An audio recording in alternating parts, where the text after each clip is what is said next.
じゃあ点灯式します、はい、お願いします。横からもサブバッテリーシステムをいじれるようになってます。じ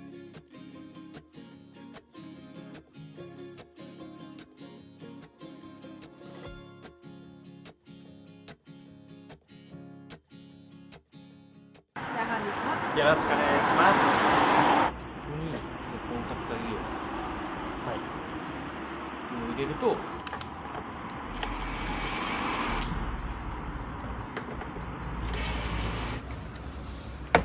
おお。これもあるんです。すごい、こんなとこ初めて見ました。で、もうあ、こっちもあるんですね。はい。どうぞ。すみません。いやもういくらでもいくらでも働きます。できるだけ合う。はい。マイナスの方が。細すぎます。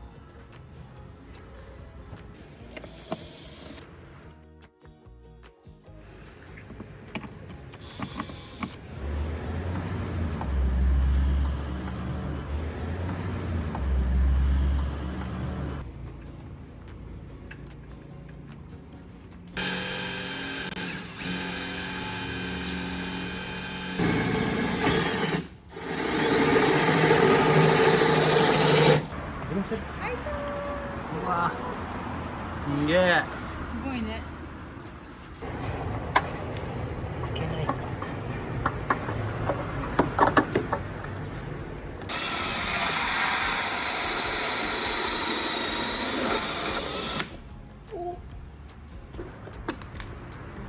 いいじゃないですか。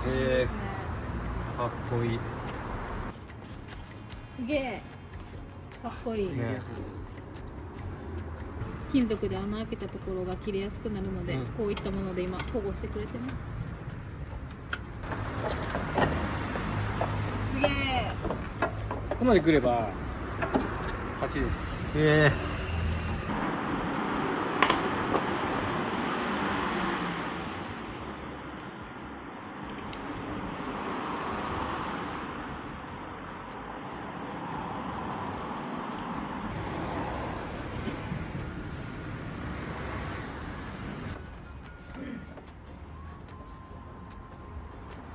すごいよ、外部充電がこれでできるようになりました。いいね。キャンピングカーにまた一つ近づいたよ。はい。ありがたいね。ありがたい。ありがとうございます。ストプール多分11ぐらいのしかない。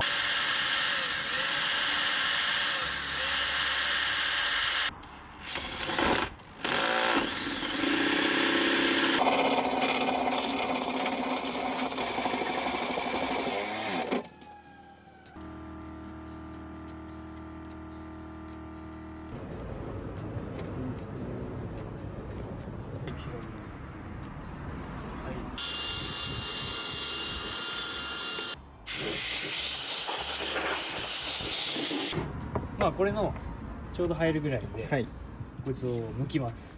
肩で。はい。でこれがまあかしめる機械、工具でテーブルに置いちゃって、でできるだけこう根元までしっかり入れて、はい。なるほど。はい。やると、おすげえ。おお。やります。ちょっとやってみてください。よかったよかった。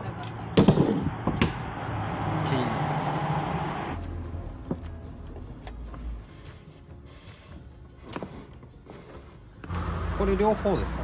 どっちもやってきます。次青色もあるんですよ。青とか絶対使わないですよ。赤が来る。そうなんや。いろんな色あったんですけど。っ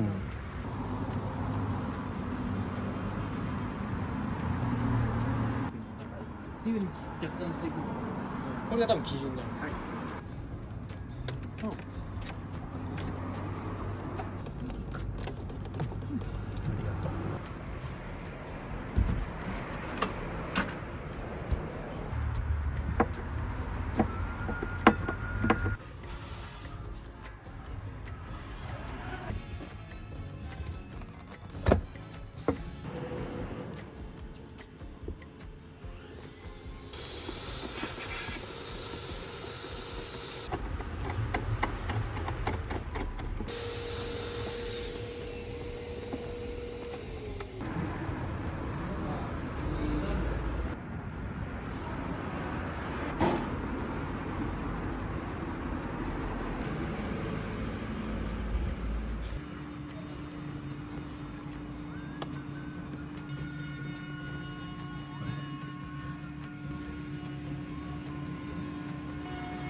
じゃあ点灯式します、はいお願いします。おめでとうございます。すごいよ、ゆうたくん。来たよ。水道もまあ今水出ないけど、ポンプ動いてます。おめでとう。さらにここボタンを押すとおー、すごーい。このライトもつきます。おめでとう。ありがとう。ありがとうございます拍手してくれてる。ありがとうございます。お疲れ様。ついにサブバッテリーシステム完成しました。マジですごい。ほんまにありがとう。いえ、もうこれね、完成させるにあたって、はいハイセンズめちゃくちゃ重要で10回以上書いた。ほんま夜な夜なハイセンス書いてくれてたもんな。本当にね、このハイセンズ書くことによってやっぱプロの方と相談しながら進められるから、いやこれはね大変でした。ありがとうございます。で早速紹介していきたいんですが、はいこのハイセンズをもとにちょっとね3つに分けて紹介していきたいと思ってます、はいでその3つの分け方なんですけど、うんやっぱハイセンズ書くにあたってこれ分けた方がやりやすかったやり方で3つに分けてます、はいで1個がサブバッテリー周辺はい。でもう1個が外部充電、でもう1個がコモド家電っていうのかな、スイッチパネルにつなぐようなコモド家電に、この3つに分けて考えたら結構自分の中で分かりやすかったんで、これに基づいて説明していきます。はい、はいお願いします。じゃあまずはサブバッテリー周辺いきましょう。はいはい、じゃあまず車のメインバッテリーのところから見ていきます。はいよいしょ、ここね見てください。ハイエースはここを開けると、はいはい、メインバッテリーがあって、ここからプラスマイナスつないでます。はいはい、でこれをここのねエンジンルームっていうのかな、裏に穴を開けて、はいこっから配線をはい出しました。はいでそれをこのカバーの下に入れて、はいちょうどここの棚の右側にはいサブバッテリーもろもろ全部置いてあります。はいはい、じゃあなんでこの中を見ていきましょう。はいでこの棚を開けると、はいこっち側もここね取れるようになってて、ここを取るとこんな感じで上からサブバッテリーシステムをいじれるようになってます。はいでさらにここも開けられるようになってて、はいはい横からもサブバッテリーシステムをいじれるようになってます。はいまずエンジンルームから伸びてきた22スケアのケーブルがここにあって、プラスのケーブルは 80A のフューズを中に入れています。このケーブルは走行充電器の所定の場所、プラスは左下、マイナスはここ右上に接続しています。走行充電器からサブバッテリーにつなぐケーブルは14スケアのケーブルを使用してます。はいこの2本ね。プラスケーブルについては 60A のフューズを使用しています。でサブバッテリーにつないでいます。はいでマイナスケーブルは本来サブバッテリーにつなぐんだけれども、今回はバッテリーモニターを入れているので特殊なつなぎ方をしています。はいこれがレノジーのバッテリーモニターなんですけど、電気の使用量やバッテリーの残量が分かるような機器になっているので、電気の流れを全てバッテリーモニターのシャント、これですね、これがバッテリーモニターのシャントなんですが、これにつなぐ必要があります。はいなのでマイナス配線については全てシャントの P マイナスにつないでいます。次に車内でコンセントを使えるようにしていきたいので、ここの後ろにあるインバーターとこのさらに後ろにあるサブバッテリーをつないでいきます。でこれはここね、ここにケーブルあるんですが、これは20スケア2本のケーブルを使用しています。ちなみにこれはレノジーのインバーターに付属しているケーブルです。ただプラスのケーブル、こっち側にあるプラスのケーブルには 200A のフューズを間に入れるので2本に分解する加工が必要でした。ここね、マイナスケーブルはさっき言ったようにバッテリーモニターのシャントの P マイナス、ここに集めています。今各機器のマイナス配線をシャントの P マイナスに集めているので、この電気の流れが今ここに集まっている状況です。この電気の流れをサブバッテリーに戻すために、こっち側の B マイナスに38スケアのケーブルを入れてサブバッテリーにつなげています。でサブバッテリーにつなぐマイナスケーブルはこれ1本になります。はいで今説明した配線をつなぐとバッテリーモニタにはサブバッテリーの残量やインバーターでの消費電力が表示されるようになっています。このバッテリーモニターを使用するための電気はサブバッテリーから持ってくる必要性があるので、ここのシャントにつながってるプラスの配線、これをサブバッテリーにつないでいます。で、今の配線でサブバッテリーに走行充電ができるようになって、コンセントが使用できるようになって、バッテリーモニターでその状況が監視できるようになっています。はい。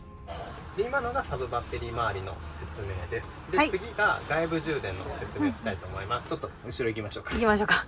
で、僕たちここに外部充電の差し込み口をつけました。はい。はい。で、これを開いて、この延長ケーブルをガチッて刺すと、これでもう外部充電されてます。はい。で、外部充電のコードはこっからこの中をはわしていって、はい。この天井をはい。通して前まで持ってってます。はい。はい。でもう壁に隠れちゃってます。はい。はい。なんで壁打ち込む前にこれはつけました。はい。で、外部充電の VVS ケーブルは壁を伝って前まで伸ばしています。このケーブルですね。はい。で、このケーブルはまずこうやって辿っていくとブレーカーにつないでいます。外部電源を使っている時に車内で問題が発生した場合、電気供給されないように一番上流のところでブレーカーを入れてます。このブレーカーの後は2本に分かれます。こっち側と右側と左側、2本に分かれています。で、この白と黒のケーブルについてはプラスマイナスはないけれども、黒を入れたのであれば出てくるところは黒、白だったら出てくるところは白、こうしておかないといけないみたいで、怒られました一度。で、話を戻して1つ目はここですね。外部充電を使ってサブバッテリーを充電できるように平型ボディケーブルを作って、でバッテリー専用充電器のコンセントを挿してます。はい。で、バッテリー専用充電器は購入したら割り口クリップで届くんですが、常に装着固定しておくために割り口グリップを切断して丸型端子に変えています。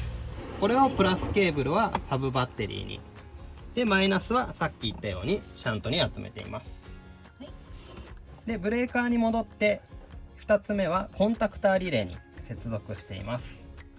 コンタクターリレーのより線の接続は位置が決まっているので気をつけて作りました。コンタクターリレーはどういったものか後で説明します。コンタクターリレーに接続した後は2つに分かれています。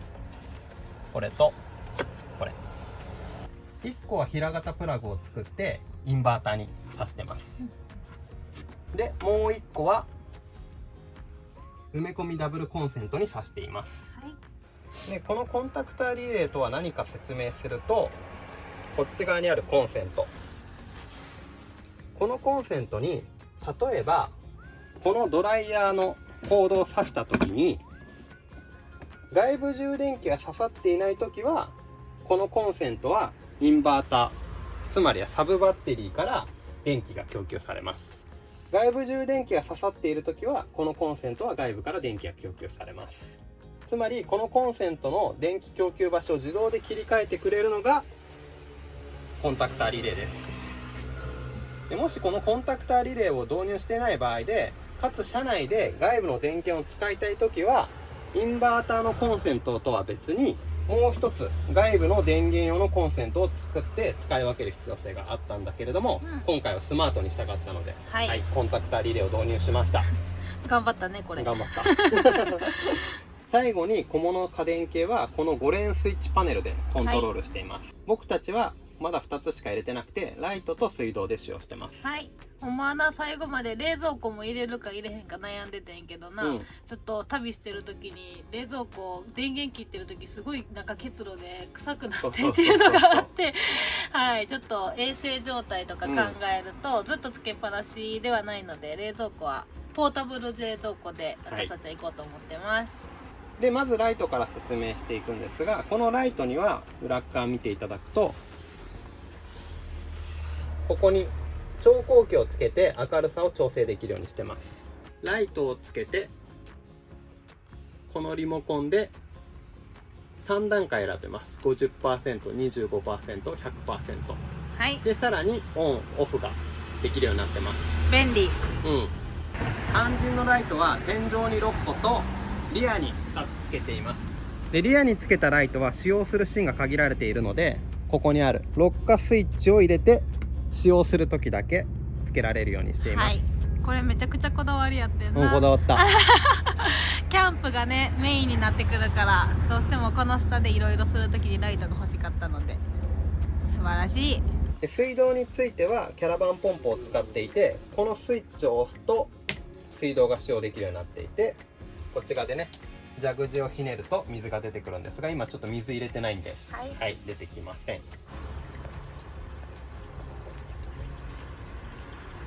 でこれ師匠とも話してたんだけど、このポンプめちゃくちゃ静かだねって言って、ね、すごい静かやんな。いやこれ入れて本当に良かったわね。で残りの3つについては今のところ使用してないので、裏側、はい、ここ全部ヒューズ抜いていて、絶縁テープを巻いて事故が起きないようにしてます。はい、はい、小物家電のケーブルはそれぞれの使用電力を計算して適切なケーブルを選んで、今回はニスキアのケーブルを選びました。このスイッチパネルは小物家電につなぐプラスの配線は全部あるんだけれども、こうやってマイナスについては1本しかないので、こうやって全部を1つの筒につなげて端めて抜けないようにしてます。で最後にこのスイッチパネルが使えるようにプラスケーブルに 15A のヒューズを入れてサブバッテリーにつないでいます。はい、マイナスについては一番最初に言ったようにシャントのピンマイナスに集めています。で今回僕たちサブバッテリーシステムを導入するにあたってめちゃくちゃ調べました。はい、調べた結果レノジーのサブバッテリーを入れることにしました。はい、でなんでかっていうと3つ理由があって、はい、まず1個目がこれめちゃくちゃ重要だと思っていて、モビラボの電装に詳しい師匠が、はい、他の車にもキャンピングカーにもレノジーをよく使っていて、レノジーってコスパがすごくいいと、比較的安価なんだけれども、はい、めちゃくちゃ性能がいい。2つ目がやっぱり他の動画を見ていても、レノジーのサブバッテリーとか走行充電器を入れてる人がすごい多かったよな。多かった、そこも安心なのかなっていうので、レノジーいいなって思って、で最後の3つ目、レノジーの製品だけでサブバッテリーシステムを組んでる人があんまりいなかったので、今回レノジーの製品で固めてサブバッテリーシステムを作ってみようっていうのを思いました、なんでレノジーにしました。はい、で今回レノジーの製品どれを使ってるかって言ったら見てください、まず走行充電器、リチウムイオンバッテリー、バッテリー専用充電器でインバーター、そしてバッテリーモニターです。で実際組んでみて、やっぱりレノジー社で固めてるんでサポート体制もしっかりしてて、結構やり取りさせてもらって、説明書でこう書いてあるけど本当にこれで大丈夫なんですかっていうのとかもサポートに聞いてすごい丁寧に説明してもらえたのと、もちろんね師匠にいろいろ聞いて最終チェックも受けて、もうこれで大丈夫っていうお墨付きもいただいたりして、はい組んでます。はい、ただ1点注意しなきゃいけないのが、各製品間の配線関係がちょっと難しくて、付属しているものをそのまま使えるかって言ったらそうでもなくて、例えばこういう風にヒューズをかませたいのであれば、中に入れたいのであればこの付属してた配線を少し加工してあげなきゃいけないのが発生するんで、ちょっとそこら辺の加工が必要になるのがややこしいかなっていうのは思いました。そうだね、はい、だからやっぱりね近くにプロの方がいてつどつどチェック受ける体制っていうのがやっぱり電装は特に重要かなって思いましたね。やっぱりねこれ全部組んでみて最終、もうちょっと配線ここに寄せた方がいいよとか、全部ネジ穴調べてもらって、抜けがないよねっていうのも大丈夫だよねっていうのも調べてもらって、近くにそういう電装のプロがいるっていうのはめちゃくちゃありがたい。安心やね。安心。これからねたくさん頑張ってもらうことになると思うので、はい、引き続き見て開いてるんですよお前やここはソーラー充電器。あ、そっか、うちら今回ね天井高高くなるのがちょっと嫌だったので、ソーラー充電入れてないから、でも今後もしかしたらねそうだね、入れる可能性もあるんで、はい、引き続きレポしていきたいと思います。じゃあ本日も動画をご視聴いただきありがとうございます。チャンネル登録、コメント、高評価で応援いただけると嬉しいです。よろしくお願いします。